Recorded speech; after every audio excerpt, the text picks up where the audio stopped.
Halo, assalamualaikum warahmatullahi wabarakatuh. Saya Muhammad Subadri, mahasiswa Universitas Primagraha, yang alhamdulillah eh, saat ini berada di semester 7 dan mungkin ini video terakhir materi gitu karena tugasnya untuk tugas akhir di mata kuliah manajemen motivasi. Baik, selama mungkin untuk menerangkan review seperti pembelajaran apa sih yang saya dapatkan itu dari mata kuliah manajemen motivasi, ya mungkin banyak gitu kan, yang dipikiran dari terus mungkin tidak dapat semuanya yang saya sampaikan gitu, cuman hanya beberapa tapi banyak banget. Nah, sebelum ke pembahasan apa saja yang saya dapatkan, saya ingin mengucapkan terima kasih sebanyak-banyaknya untuk pemangku mata kuliah manajemen motivasi, Bu Primi Putri Suratimaja atau biasa dikenal Coach Prim. Beliau sosok yang sangat luar biasa. Saya kayak ngefans banget gitu kan, apalagi setelah baca bukunya itu, manajemen motivasi. Ini sangat menarik menurut saya. Apalagi ketika saya baca dari salah satu buku karangan beliau, ciptaan beliau. Nah, beliau tuh kayak mengajak interaksi manusia dengan si pembaca dan si penulis. Nah, terkait apa yang dibawakan gitu. Jadi si penulis ini tidak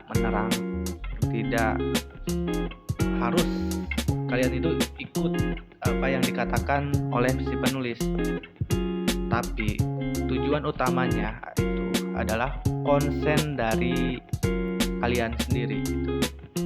Jadi tidak 100% karena perbedaan masanya. Nah, kalau dari mata-mata kuliah manajemen motivasi, saya banyak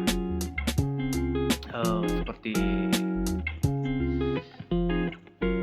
tahu tentang jenis-jenis motivasi gitu kan, terus dampak motivasi positif ataupun negatif terhadap pikiran, tindakan, serta perasaan, hasil juga gitu kan. Jenis-jenis motivasi ini banyak terbagi beberapa gitu, seperti motivasi menurut dasar pembentukannya, motivasi menurut pembagiannya, serta menurut jasmania dan rohania. Terus motivasi intrinsik dan ekstrinsik, motivasi positif dan negatif, dan tujuan dan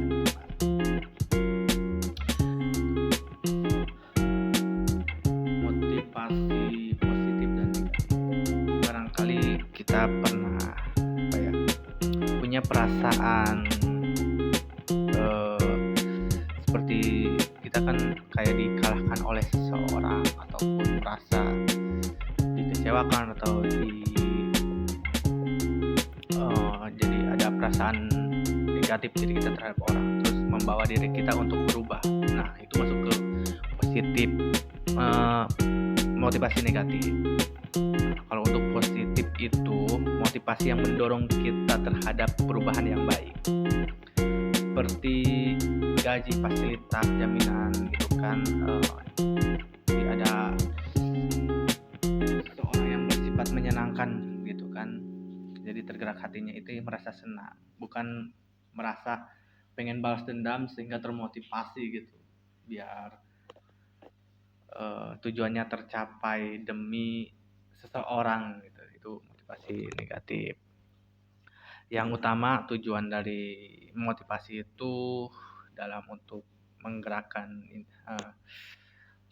individu kita agar melakukan sesuatu, agar memperoleh hasil dari sesuatu yang kita harapkan tentunya. Dampak positif motivasi, yang pertama itu dari pikiran gitu kan. Motivasi positif dapat meningkatkan fokus, kreativitas, dan daya tahan mental. Seorang cenderung memiliki pandangan yang lebih positif dan optimis terhadap tujuan yang dicapai. Nah, itu salah satu dari dampak positif motivasi, itu kan.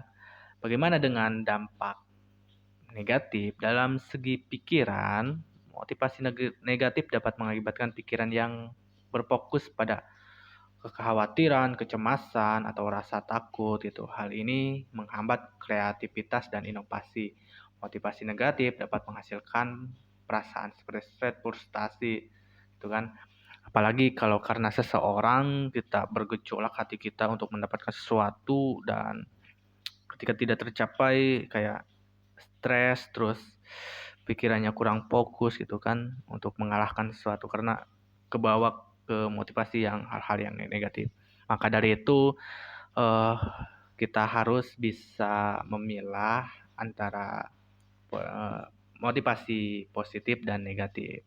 Untuk teman-teman, janganlah atau saya ingat sekali dengan kata-kata Coach Prim di bukunya itu, kalian itu jangan percaya 100% terkait apa yang dituliskan di buku ini. Itu kan. Hidup kita berbeda-beda, pasti caranya berbeda-beda. Itu. Maksudnya itu kembali kepada permasalahan diri kita. Kontrolnya itu ada di individu kita. Mungkin itulah yang mungkin dapat saya keluarkan dari mulut saya karena banyak banget, saking banyaknya ya tidak keluar gitu. Mungkin itu ada sekitar 50% yang dapat saya bicarakan terkait seputar manajemen motivasi. Alhamdulillah dengan belajar manajemen motivasi mungkin sampai hari ini dan selanjutnya saya selalu merasa bersyukur begitu kira-kira. Wassalamualaikum warahmatullahi wabarakatuh.